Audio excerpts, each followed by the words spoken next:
Now is it clear? Okay, ठीक है। तो ये है कीटो इनॉल में से हमेशा देखो, नॉर्मली कीटो इनॉल में से अल्डो इनॉल में से अल्डो ज्यादा स्टेबल है, कीटो इनॉल में से कीटो ज्यादा स्टेबल है। तो क्या हमेशा ऐसा होगा? नहीं। तो अभी कभी ऐसा होता है, इनॉल जो होता है वो ज्यादा स्टेबल होता है, enol will be more stable. Normally aldo ज्यादा स्टेबल होता है इनॉल से, नॉर्मली कीटो ज्यादा स्टेबल होता है इनॉल से, बट कुछ कंडीशंस ऐसे हैं जहां पे इनॉल का स्टेबिलिटी अल्डो से ज्यादा होता है, इनॉल का स्टेबिलिटी कीटो से ज्यादा होता है। कंडीशन नंबर 1, इफ वो पहले रेजोनेंस नहीं शो करता था, लेकिन इनॉल में कन्वर्ट होने के बाद इफ वो रेजोनेंस शो करता है, इफ वो रेजोनेंस शो करता है, इसका मतलब उसका स्टेबिलिटी बढ़ जाएगा, पहली कंडीशन। दूसरा, पहले वो मॉलिक्यूल एरोमेटिक नहीं था, लेकिन बाद में वो एरोमेटिक बनता है, इसका मतलब इनॉल का स्टेबिलिटी कीटो से ज्यादा रहेगा, इसका मतलब इनॉल का स्टेबिलिटी कीटो से ज्यादा रहेगा। और तीसरी कंडीशन है, पहले उसके पास हाइड्रोजन बॉन्डिंग नहीं था, लेकिन बाद में वो हाइड्रोजन बॉन्डिंग बनाता है, हाइड्रोजन बॉन्डिंग बनाता है, इसका मतलब उसका स्टेबिलिटी ज्यादा रहेगा। तो ये तीन कंडीशन ऐसे है जिसमें इनॉल का स्टेबिलिटी कीटो से ज्यादा होता है, इनॉल का स्टेबिलिटी अल्डो से ज्यादा होता है, अदरवाइज नॉर्मल कंडीशन में अल्डो का स्टेबिलिटी इनॉल से ज्यादा और कीटो का स्टेबिलिटी इनॉल से ज्यादा।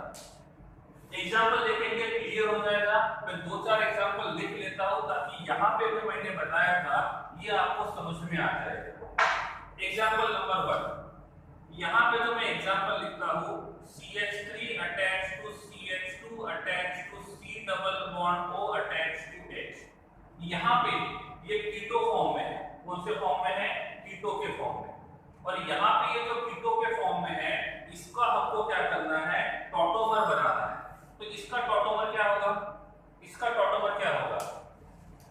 ये हमारा अल्फा कार्बन है, ये हमारा बीटा कार्बन है। तो अल्फा हाइड्रोजन यहां जाएगा, ये वाला पाई बॉन्ड यहां पे आएगा, तो यहां का हाइड्रोजन यहां जाएगा, ये पाई बॉन्ड यहां आएगा। तो यहां पे जो इनॉल बनेगा वो ऐसे बनेगा, CH3 CH double bond C attached to OH attached to H। अब हम देखेंगे तो ये जो है ये अल्डो है और ये जो है वो इनॉल है। अब मुझे बताओ ज्यादा स्टेबल कौन है? हाँ, दोनों इक्विलिब्रियम रहेंगे, दोनों इक्विलिब्रियम में रहेंगे, लेकिन इन दोनों में से ज्यादा स्टेबल कौन दिखाई दे रहा है? कीटो या इनॉल? अल्डो या इनॉल? देखो, नॉर्मली अल्डो ज्यादा स्टेबल होता है, नॉर्मली कीटो ज्यादा स्टेबल होता है। इन तीन कंडीशन को छोड़ दो। क्या ये रेजोनेंस शो कर रहा है? मतलब पहले रेजोनेंस शो नहीं करता था, बाद में रेजोनेंस करेगा? बिल्कुल नहीं, मतलब पहले से ज्यादा रेजोनेंस शो करेगा।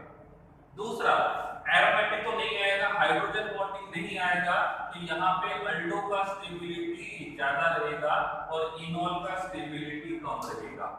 अल्डो का स्टेबिलिटी ज्यादा रहेगा और इनॉल का स्टेबिलिटी कम रहेगा। ठीक है। दूसरा एग्जांपल मैंने यहां लिखा है, CH2 double bond CH attached to CH2 attached to C double bond OH। क्या ये टॉटोमेरिज्म शो करेगा? क्या ये टॉटोमेरिज्म शो करेगा? यस और नो?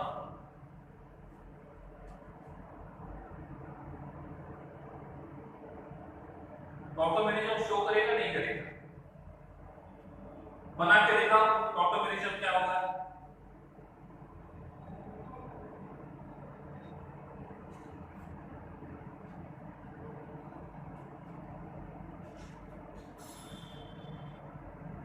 और मुझे बताओ इसमें अल्डो ज्यादा स्टेबल रहेगा कि इनॉल ज्यादा स्टेबल रहेगा? अल्डो ज्यादा स्टेबल रहेगा कि इनॉल ज्यादा स्टेबल रहेगा? कैसे पता चलेगा? इसका इनॉल फॉर्म ड्रॉ करते हैं, क्या होगा? ये अल्फा है, ये बीटा है और ये गामा है। तो अल्फा हाइड्रोजन यहाँ पे जाएगा और पाई बॉन्ड इधर आएगा। और इफ ऐसा होता है तो क्या बनेगा, CH2 double bond CH attach to CH double bond C attach to OH और ये H। क्या ये रेजोनेंस शो करेगा? क्या ये रेजोनेंस शो करेगा? यस।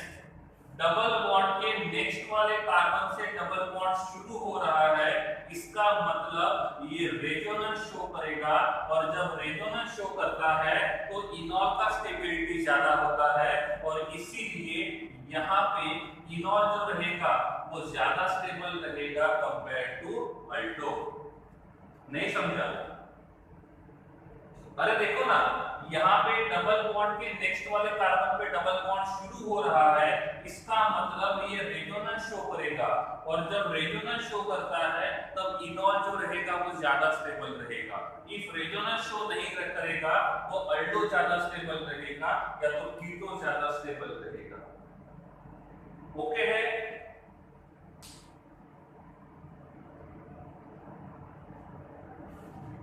ओके।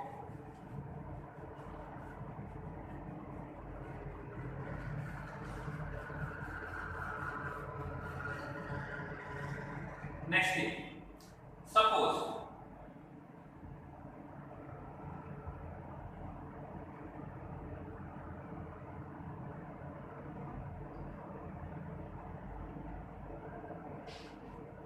क्या ये टॉटोमेरिज्म शो करेगा? क्या ये टॉटोमेरिज्म शो करेगा? इफ हाँ तो इसका टॉटोमर क्या होगा?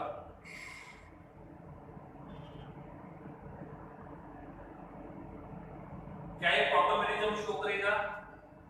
यस और नो?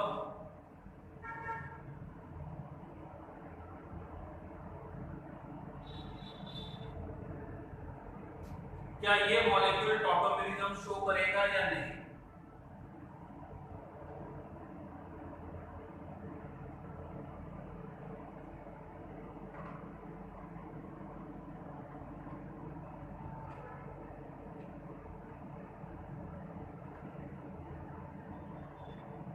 ये मॉलिक्यूल टॉटोमेरिज्म शो करेगा कि नहीं करेगा?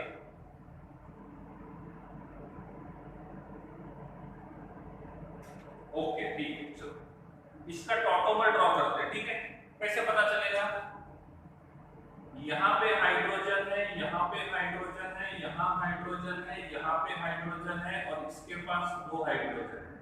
ठीक है, condition number 1, C double bond O is an electron withdrawing group। Very good. ये हमारा अल्फा कार्बन है, ये हमारा अल्फा कार्बन है।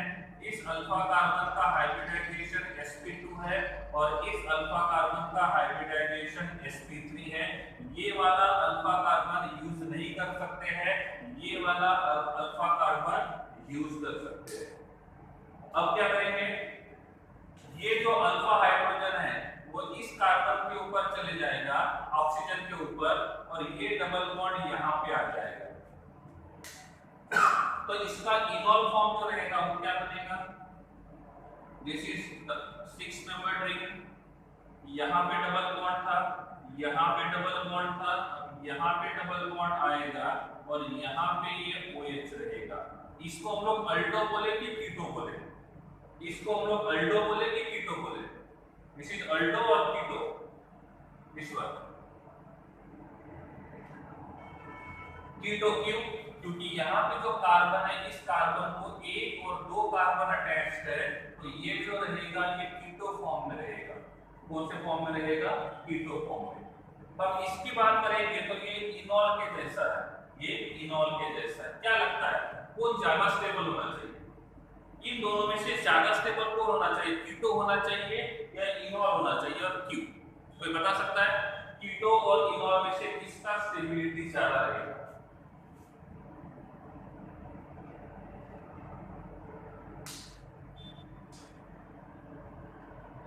ओके, क्या ये मॉलिक्यूल एरोमेटिक है? क्या ये मॉलिक्यूल एरोमेटिक है? क्या ये मॉलिक्यूल एरोमेटिक है? यस, ये मॉलिक्यूल एरोमेटिक है। ये मॉलिक्यूल एरोमेटिक है। क्या हमने एरोमेटिक पढ़ा था? यस, मैंने आपको एरोमेटिक बताया था 4n+2 पाई इलेक्ट्रॉन्स, जिसके पास 4n+2 पाई इलेक्ट्रॉन्स होते हैं, जिसके पास सभी के सभी कार्बन प्लैनर होते हैं और जो रेजोनेंस को शो करता है उसको हम बोलते हैं एरोमेटिक। यहाँ पे जो एक कार्बन है वो sp3 है और ये कार्बन नॉन प्लैनर है और इसीलिए ये वाला मॉलिक्यूल एरोमेटिक नहीं रहेगा और ये वाला मॉलिक्यूल एरोमेटिक रहेगा। और इसीलिए ये एरोमेटिक नेचर जब शो करता है तो इनॉल का स्टेबिलिटी हमेशा कीटो से ज्यादा रहेगा। ठीक है, तो ये वो कंडीशंस है जहां से हम ये बता सकते हैं कि कीटो और इनॉल में से किसका स्टेबिलिटी ज्यादा रहेगा। कीटो और इनॉल में से किसका स्टेबिलिटी ज्यादा रहेगा। नॉर्मल कंडीशन में इनॉल का स्टेबिलिटी कम होता है और कीटो का स्टेबिलिटी ज्यादा होता है, लेकिन इसमें इनॉल का स्टेबिलिटी ज्यादा है और कीटो का स्टेबिलिटी कम है। Next one, CH2 double bond CH attached to CH2 attached to CH2 attached to CHO। क्या ये टॉटोमेरिज्म शो करेगा? क्या ये टॉटोमेरिज्म शो करेगा?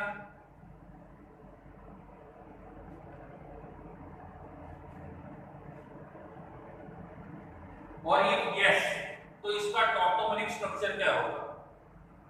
इफ ये टॉटोमेरिज्म शो करेगा तो इसका टॉटोमेरिक स्ट्रक्चर जो रहेगा वो क्या होगा?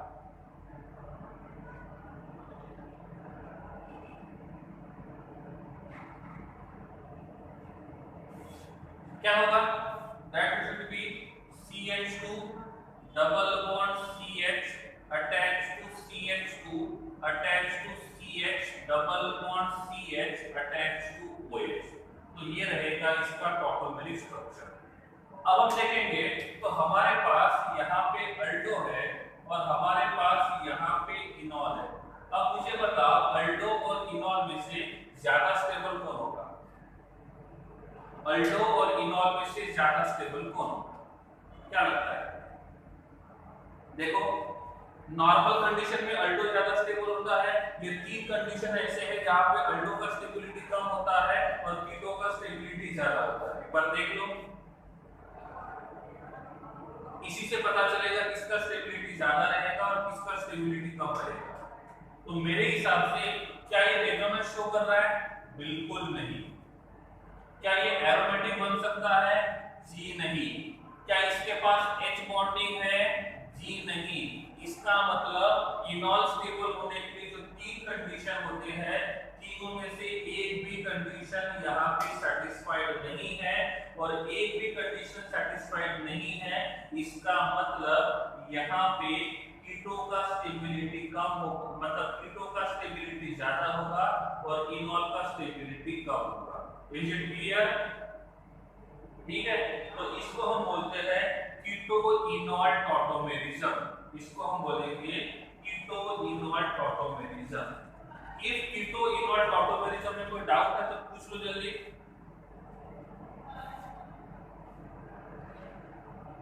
इफ कीटो इनॉल टॉटोमेरिज्म में कोई डाउट है तो पूछ लो जल्दी।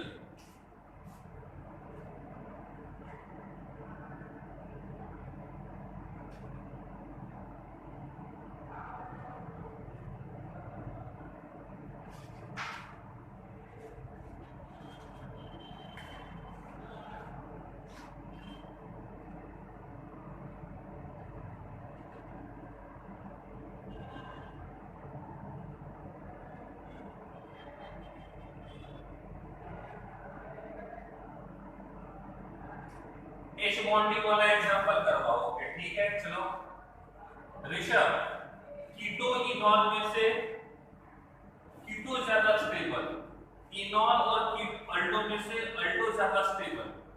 इन कंडीशन के टाइम पे इनॉल ज्यादा स्टेबल, तो अल्डो और कीटो को स्टेबल मत करो, स्टेबल नहीं। यस देवर्ष, इनमें से एक भी कंडीशन सेटिस्फाई नहीं करता है तो अल्डो या तो कीटो ज्यादा स्टेबल। और ये कंडीशन सेटिस्फाई करता है तो इनॉल ज्यादा स्टेबल। देवर्ष हाइड्रोजन बॉन्डिंग वाला एग्जांपल महावीर। ओके चलिए हम यहां लिखते हैं CH3 attached to C double bond O attached to CH2 attached to C double bond O attached to CH2। अब देखो इफ किसी के पास एक से ज्यादा इलेक्ट्रॉन विड्रॉइंग ग्रुप है तो क्या करेंगे? इफ किसी के पास एक से ज्यादा इलेक्ट्रॉन विड्रॉइंग ग्रुप है तो एट अ टाइम वो एक ही साइड से टॉटोमेरिज्म करेगा, किसी भी एक साइड से। इसकी बात करेंगे तो इसके पास एक नहीं बल्कि दो फंक्शनल ग्रुप है और दोनों के दोनों इलेक्ट्रॉन विड्रॉइंग है। एक इलेक्ट्रॉन विड्रॉइंग यहाँ पे है और दूसरा इलेक्ट्रॉन विड्रॉइंग यहाँ पे। आप एट अ टाइम कोई भी एक इलेक्ट्रॉन विड्रॉइंग ग्रुप यूज करोगे, एट अ टाइम दोनों नहीं। सपोज मैंने इस फंक्शनल ग्रुप को कंसीडर किया, इस इलेक्ट्रॉन विड्रॉइंग ग्रुप को यूज किया। आप इसको भी कर सकते हो, कोई दिक्कत नहीं है। यहाँ पे देखेंगे तो इस कार्बन के पास हाइड्रोजन है तो यहाँ पे मैंने इस हाइड्रोजन को लिया। ऐसा नहीं कि यही आप ये वाला भी ले सकते हो, लेकिन जनरली हम उस कार्बन के ऊपर का हाइड्रोजन शिफ्ट करते हैं जिसके पास कम हाइड्रोजन होंगे। देखो मैंने बोला CH3 attached to C double bond O attached to CH2 attached to CH3। अब हमारे पास क्या है? ये हमारा अल्फा 1 है, ये हमारा अल्फा 2 है। अल्फा 1 के पास हाइड्रोजन ज्यादा है, अल्फा 2 के पास हाइड्रोजन कम है। हाइड्रोजन होना कंपलसरी है, लेकिन हम उस साइड में रिएक्शन पहले करेंगे जिस साइड में नंबर ऑफ हाइड्रोजन कम है। तो अल्फा 2 के पास हाइड्रोजन कम है तो अल्फा 1 के कंपेयर में अल्फा 2 साइड में पहले रिएक्शन करेंगे। दूसरा एग्जांपल लेता हूं मैं यहां लिया मैंने CH3 attached to CH2 attached to C double bond O attached to CH3 attached to CH3। अब मुझे बताओ यहां पे कितने अल्फा कार्बन है? यहां पे हम काउंट करेंगे तो हमारे पास रहेगा this is alpha 1 and this is alpha 2। Alpha 1 के पास 2 हाइड्रोजन है, अल्फा 2 के पास एक ही हाइड्रोजन है, तो हम रिएक्शन अल्फा 2 पे करेंगे, अल्फा 1 पे नहीं करेंगे। तो if more than one possibilities are there तो हम उस कार्बन के ऊपर का हाइड्रोजन शिफ्ट करेंगे जिस कार्बन के पास नंबर ऑफ हाइड्रोजन एटम कम है। Okay clear? अब यहां आते हैं, हम इसके हिसाब से जा रहे हैं। So this will be alpha 1 and this will be alpha 2। क्या लगता है अब कहां से हाइड्रोजन रिमूव करना सही रहेगा? अल्फा 1 से हाइड्रोजन रिमूव करना सही रहेगा या अल्फा 2 से?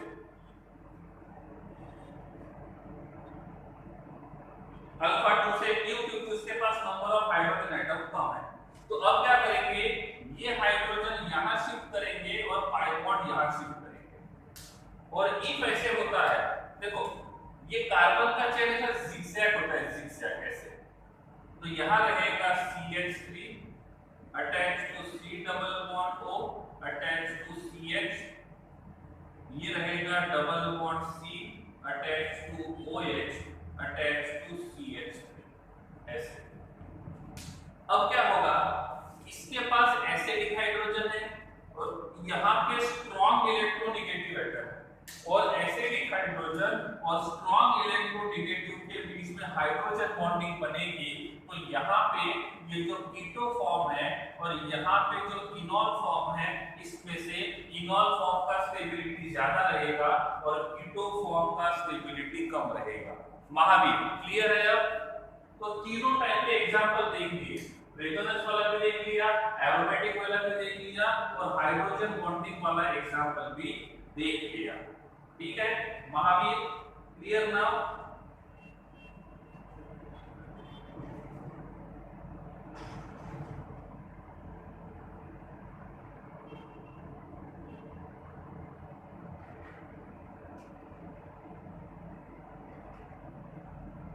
यस ठीक है। तो हाइड्रोजन उस कार्बन एटम के उस अल्फा कार्बन से रिमूव करेंगे जिसके पास number of hydrogen atoms come रहेंगे। महावीर सही है, आपने यही पूछा था।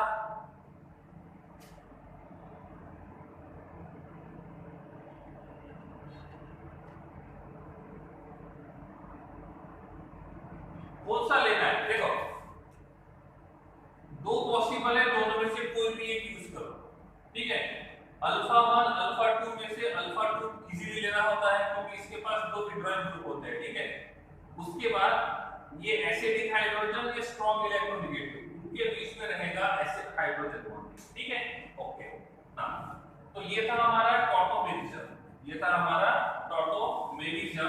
कौन ज्यादा स्टेबल रहेगा, कौन कम स्टेबल रहेगा। देखो स्टेबिलिटी के हिसाब से पहला पॉइंट क्या लिखोगे, स्टेबिलिटी के हिसाब से पहला पॉइंट क्या लिखोगे कॉपी में, इनॉल और कीटो में से कीटो ज्यादा स्टेबल, अल्डो और इनॉल में से अल्डो ज्यादा स्टेबल। लेकिन इनॉल तीन ही कंडीशन पे ज्यादा स्टेबल होता है। पहला, पहले से ज्यादा रेजोनेंस शो कर रहा है।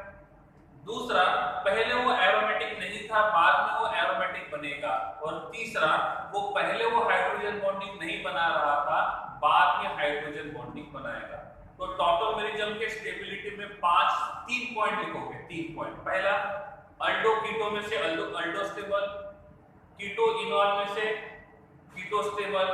इनॉल कब स्टेबल रहेगा, पहली कंडीशन रेजोनेंस, दूसरी कंडीशन एरोमेटिक और तीसरी कंडीशन एक्स बॉन्डिंग। ओके ठीक है। और कोई डाउट है टॉटोमेरिज्म में तो पूछो।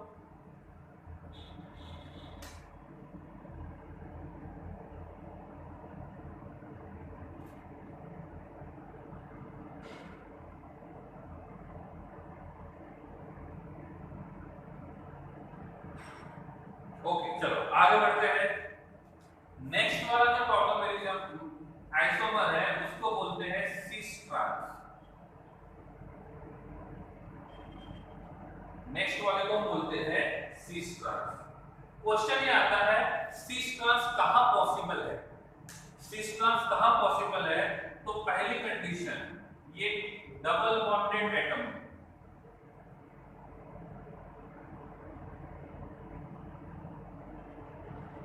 कहां पॉसिबल है, डबल बॉन्डेड एटम मॉलिक्यूल्स में।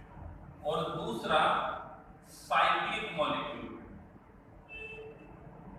Cyclic molecule.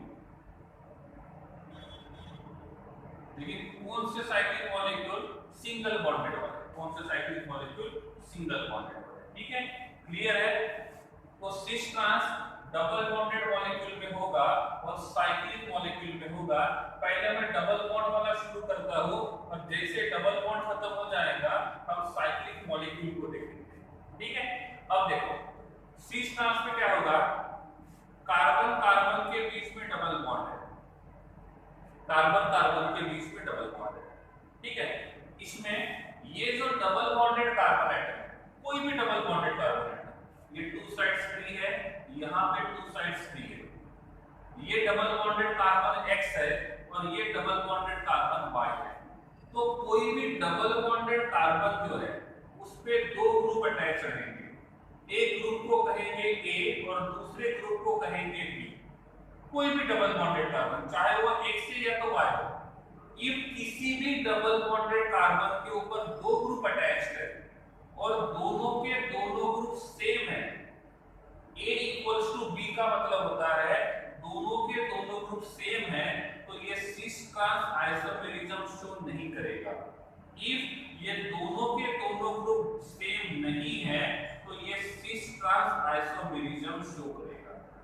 कंडीशन क्या बोला मैंने, डबल बॉन्डेड एटम के ऊपर दोनों के दोनों ग्रुप सेम है, दोनों के दोनों ग्रुप आइडेंटिकल है, तो ये सिस ट्रांस आइसोमेरिज्म को शो नहीं करेगा। इफ डबल बॉन्डेड एटम के ऊपर दोनों के दोनों ग्रुप सेम है तो वो सिस ट्रांस आइसोमेरिज्म शो करेगा। एग्जांपल के लिए, ऐसा किसी एक कार्बन में भी होता है तो आइसोमेरिज्म शो नहीं करेगा। इफ ऐसा किसी एक कार्बन में भी ऐसा होता है जिसमें दोनों के दोनों ग्रुप आइडेंटिकल रहेंगे तो वो सिस ट्रांस आइसोमेरिज्म शो नहीं करेगा। क्या शो नहीं करेगा, सिस ट्रांस आइसोमेरिज्म शो नहीं करेगा। ठीक है, अब देखो कार्बन कार्बन डबल बॉन्ड, यहां लगा दिया मैंने CH3, यहां लगा दिया मैंने CH3, यहां लगा दिया मैंने OH और यहां लगा दिया मैंने CH। क्या लगता है ये molecule cis trans isomerism show करेगा या नहीं करेगा? कैसे पता चलेगा? ये है हमारा double bonded molecule X double bonded carbon Y, क्या इस कार्बन के दोनों ग्रुप डिफरेंट है? यस, तो ये इस साइड में पॉसिबल है। तो X कार्बन को देख के लगता है कि ये सिस ट्रांस शो करना चाहिए। क्यों? क्योंकि दोनों के दोनों डबल बॉन्डेड कार्बन को अटैच जो ग्रुप है वो आइडेंटिकल है। हम Y कार्बन की बात करेंगे तो Y कार्बन के ऊपर जो दोनों के दोनों ग्रुप अटैच्ड है वो आइडेंटिकल है। क्या ये दोनों के दोनों ग्रुप आइडेंटिकल है? यस, तो यहाँ पे आइडेंटिकल नहीं है और इस डबल बॉन्डेड कार्बन पे वो आइडेंटिकल है, और एक भी डबल बॉन्डेड एटम पे वो ग्रुप आइडेंटिकल होता है। इसका मतलब ये सिस ट्रांस आइसोमेरिज्म शो नहीं करेगा। रिपीट कर रहा हूं मैं फिर से, डबल बॉन्डेड कार्बन के दोनों ग्रुप सेम है तो वो पॉसिबल नहीं है। इसका मतलब डबल बॉन्डेड कार्बन के दोनों ग्रुप डिफरेंट होने चाहिए, और ऐसा दोनों जगह होना चाहिए, क्योंकि ये भी डबल बॉन्डेड है और ये भी डबल बॉन्डेड है, और एक भी जगह एक कंडीशन सेटिस्फाई होती है, इसका मतलब वो आइसोमेरिज्म शो नहीं करेगा। सपोज मैंने CH3 और OH इनका पोजीशन चेंज कर दिया, क्या अब ये सिस ट्रांस शो कर सकता है? क्या अब ये सिस ट्रांस शो कर सकता है?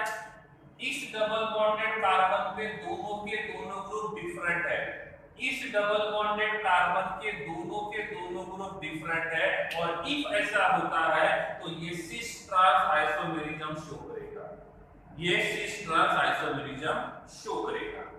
मैं यहां लिखता हूं carbon double bond carbon attached to CH2 attached to CH3 attached to CH3 attached to OH attached to NH2। क्या ये molecule cis trans isomerism show कर पाएगा? कैसे पता चलेगा? ये हमारा डबल बॉन्डेड X है और ये हमारा डबल बॉन्डेड Y है। क्या X के ऊपर दोनों के दोनों ग्रुप डिफरेंट है? यस, इसका मतलब इस कार्बन से ओके है। Y कार्बन के ऊपर दोनों के दोनों ग्रुप आइडेंटिकल है क्या? देखो, ये दोनों के दोनों ग्रुप आइडेंटिकल है? नहीं है, दोनों के दोनों ग्रुप डिफरेंट है, और जब ऐसा होगा तो ये सिस ट्रांस आइसोमेरिज्म शो करेगा। ये क्या करेगा? सिस ट्रांस आइसोमेरिज्म शो करेगा। यहां तक क्लियर है? तो सिस ट्रांस आइसोमेरिज्म शो करने के लिए कंडीशन नंबर 1 है कि डबल बॉन्डेड एटम पे सेम ग्रुप अटैच नहीं होने चाहिए। एक भी कार्बन पे ऐसा होता है तो वो सिस ट्रांस आइसोमेरिज्म शो नहीं करेगा। ठीक है, तो ये है कंडीशंस कि सिस ट्रांस आइसोमेरिज्म कौन शो करेगा और कौन शो नहीं करेगा। अब आते हैं पॉइंट की तरफ और देखते हैं सिस का मतलब क्या होता है और ट्रांस का मतलब क्या होता है। ठीक है, अब सिस का मतलब होता है same group present on same side of double bond. This is the meaning of cis. जब सिस का मतलब होता है same groups are present on same side of double bond, तो ट्रांस का मतलब होगा same groups are present on opposite side of double bond. Difference यहां पे आता है। तो सिस का मतलब यहां पे है, सिस का मतलब होता है डबल बॉन्डेड कार्बन एटम पे similar group same side of double bond है तो वो सिस, और सेम ग्रुप्स अपोजिट साइड में रहेंगे तो उसको बोलेंगे trans. Example, carbon carbon double bond, यहाँ पे CH3 है, यहाँ पे H है, यहाँ पे H है और यहाँ पे CH3 है। मैंने क्या किया, यहाँ पे जो पाई बॉन्ड है इसको डबल बॉन्ड को ऐसा डिवाइड किया, ये हमारा अपर साइड है और ये हमारा लोअर साइड है। ठीक है, इस डबल बॉन्डेड कार्बन के दोनों एटम डिफरेंट है और इस डबल बॉन्डेड कार्बन के दोनों एटम्स डिफरेंट है। ये सिस ट्रांस आइसोमेरिज्म शो करेगा, ये सिस ट्रांस आइसोमेरिज्म शो करेगा। अब बताओ, यहाँ पे ये CH3 और ये CH3 दोनों के दोनों आइडेंटिकल है और ये दोनों के दोनों सेम साइड में है कि अपोजिट साइड में है? ये दोनों के दोनों डबल बॉन्ड के सेम साइड में है कि अपोजिट साइड में?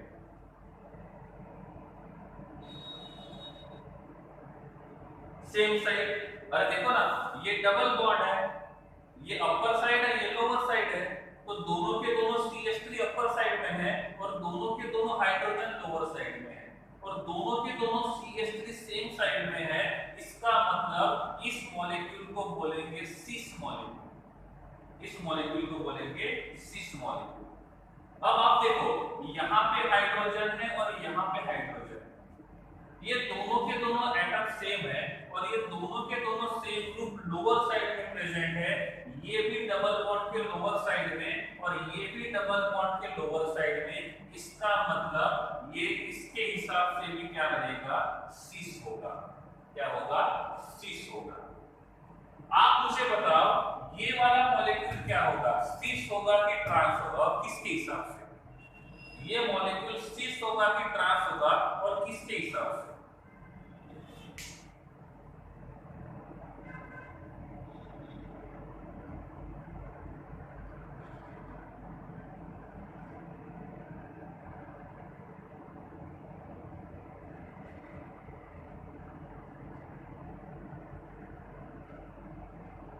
चलिए देखते हैं।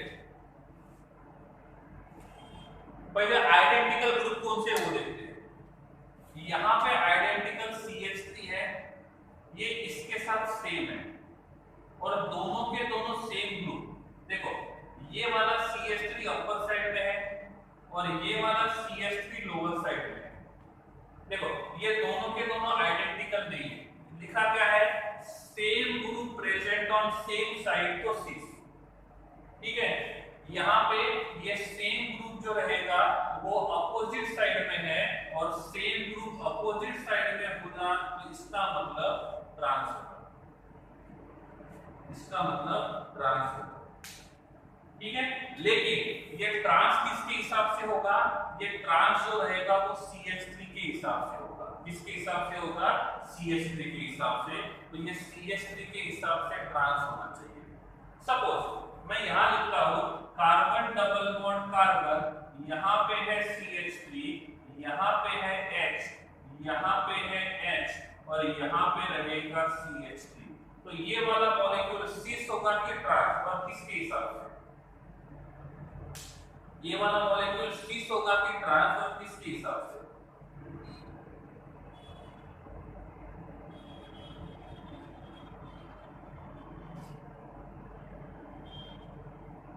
ओके, मैंने आपको पूछा CH3 के हिसाब से क्या होना चाहिए। ये वाला CH3 के हिसाब से क्या होना चाहिए? CH3 के हिसाब से क्या होना चाहिए? CH3 के हिसाब से ट्रांस होना चाहिए। वो H के हिसाब से क्या होना चाहिए? H के हिसाब से क्या होना चाहिए? ट्रांस होना चाहिए। तो ये ट्रांस और सिस शो कर सकता है। सपोज मैं यहां लिख रहा हूं कार्बन डबल बॉन्ड कार्बन, यहां लिखा है CH3, यहां लिखा है CH3, यहां लिखा है CH3 और ये रहेगा H। बताओ मुझे, ये सिस होगा कि ट्रांस होगा?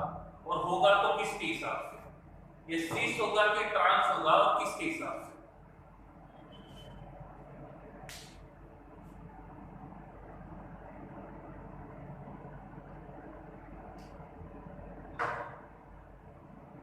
सिस होगा कि ट्रांस होगा और किसके हिसाब से होगा?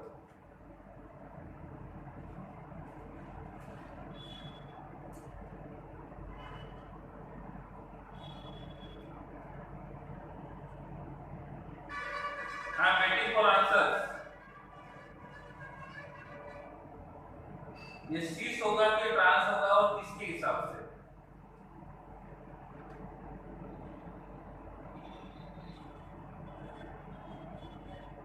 चलो, कुछ लोगों के आंसर से दोनों होंगे। क्यों? क्यों? क्योंकि ये दोनों के दोनों CH3 अपोजिट साइड में है, तो इनके हिसाब से ट्रांस होना चाहिए। और ये दोनों के दोनों CH3 सेम साइड में है, तो इसके हिसाब से सिस होना चाहिए। सही है ना? दोनों पॉसिबल रहेंगे। राज, रोहन, सही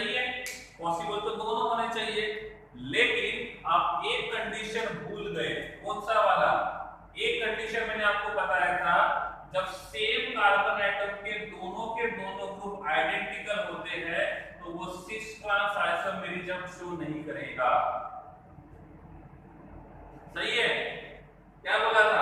डबल बॉन्डेड कार्बन पे जब दोनों के दोनों ग्रुप सेम प्रेजेंट रहेंगे तो वो सिस ट्रांस आइसोमेरिज्म शो नहीं करेगा। याद आया कुछ राज? ठीक है, तो ये सिस ट्रांस आइसोमेरिज्म शो नहीं करेगा। तो इस प्रकार से यहाँ पे देखेंगे कि कौन सिस हो सकता है, कौन ट्रांस हो सकता है। ठीक है, तो ये वो है जो डबल बॉन्डेड मॉलिक्यूल के लिए, इसके लिए डबल बॉन्डेड मॉलिक्यूल के लिए। ठीक है, अब देखो हाँ, ये वाला मॉलिक्यूल सिस है कि ट्रांस है? ये वाला मॉलिक्यूल सिस है कि ट्रांस है?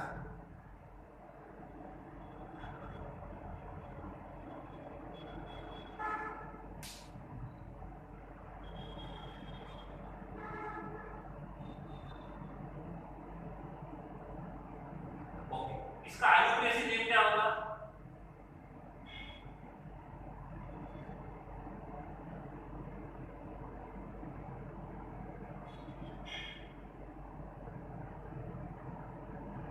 महावीर, हाँ सही है। किसी महावीर किसी एक के हिसाब से भी सिस ट्रांस होता है तो पूरा का पूरा मॉलिक्यूल सिस ट्रांस कहा जाएगा।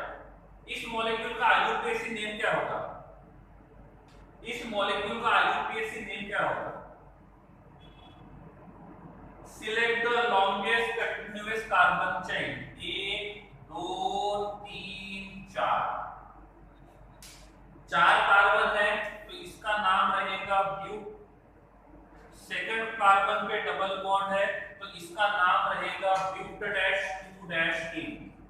इसका नाम रहेगा ब्यूट डैश 2 डैश इन। और ये ब्यूट डैश 2 डैश इन जो है वो कौन सा है? सिस है कि ट्रांस है? ये जो है वो सिस है कि ट्रांस है? तो ये रहेगा 2 trans but dash 2 dash ene. इसका नाम रहेगा 2 trans but dash 2 dash ene. हमने 2 क्यों लिखा? क्योंकि जो डबल बॉन्ड सेकंड कार्बन से शुरू हो रहा है उस डबल बॉन्ड के हिसाब से ये ट्रांस है, उस डबल बॉन्ड के हिसाब से ट्रांस है।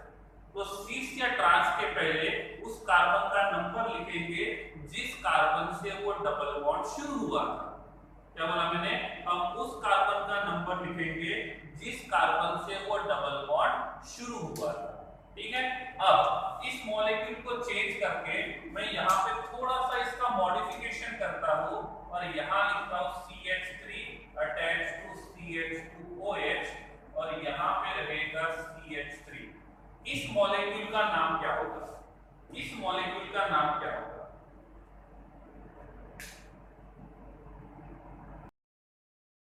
Complete name with cis trans.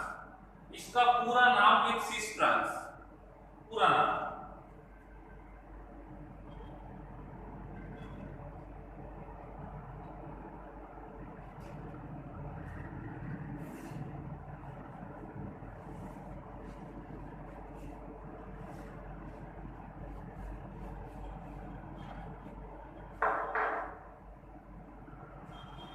Select the longest continuous carbon chain 1 2 3 4 5 6। ये दोनों के दोनों मिथाइल सब्स्टिट्यूएंट रहेंगे तो इसका नाम रहेगा 3,4 dimethyl H-3-ene। This is complete IUPAC name. और थर्ड कार्बन पे ट्रांस है तो ये रहेगा 3 ट्रांस। क्या रहेगा? 3 ट्रांस। क्लियर है? ट्रांस है ना? देखो ये भी दोनों के दोनों अपोजिट है और ये भी दोनों के दोनों अपोजिट है और जब अपोजिट रहेगा तो वो सिस होगा कि ट्रांस होगा? सिस होगा कि ट्रांस होगा? रोहन 2 ट्रांस या 3 ट्रांस? दीक्षिता सिस नहीं होगा, ट्रांस होगा।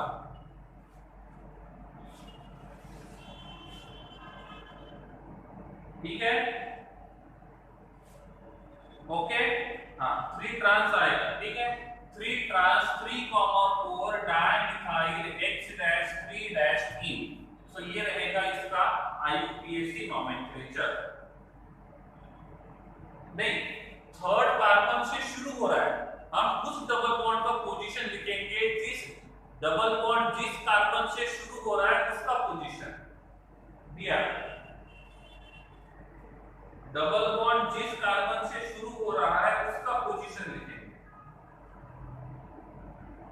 इसमें कोई डाउट है तो पूछो, इसमें इस वाले एग्जांपल में कोई डाउट है तो पूछो।